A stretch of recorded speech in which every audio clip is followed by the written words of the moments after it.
कथा से सबसे पहले वक्ता पवित्र होता है।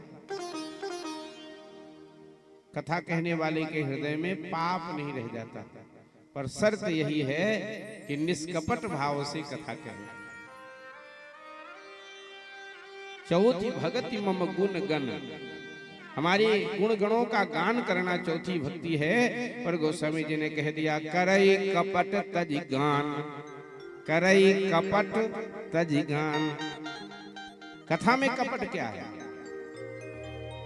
कथा में कपट ये है कि कथा के नाम पर संसार की बातें सुनाना, भगवान की बात कम सुनाना और संसार की बात ज्यादा सुनाना, कहानी किस्सा ज्यादा सुनाना, हंसी विनोद की बातें ज्यादा करना।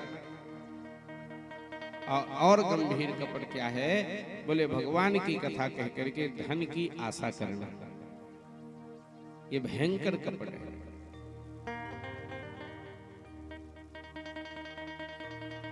हमारे पूज्य गुरुदेव जब हमें कथा कहने की आज्ञा दिए तो उन्होंने एक हमसे प्रतिज्ञा कराई। बोले हमने तुम्हें कथा वाचक बनाया है, कथा बेचक नहीं।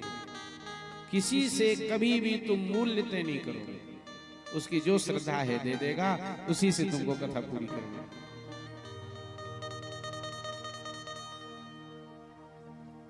भगवान कृपा करें यह सद्बुद्धि बनी रहे, क्योंकि ये लोभ सबके गला को दबोचता है।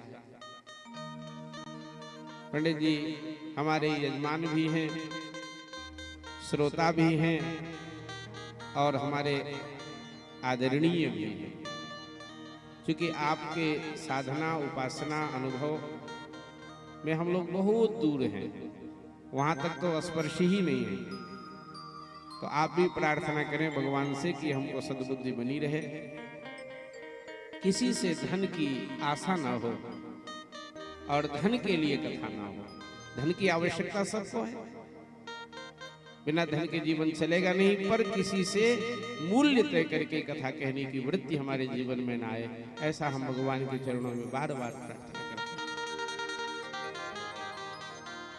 करई कपट तज गान, कपट छोड़ करके भगवान की कथा कहो तो यह कथा हृदय को पवित्र कर देती है, वक्ता को पवित्र कर देती है।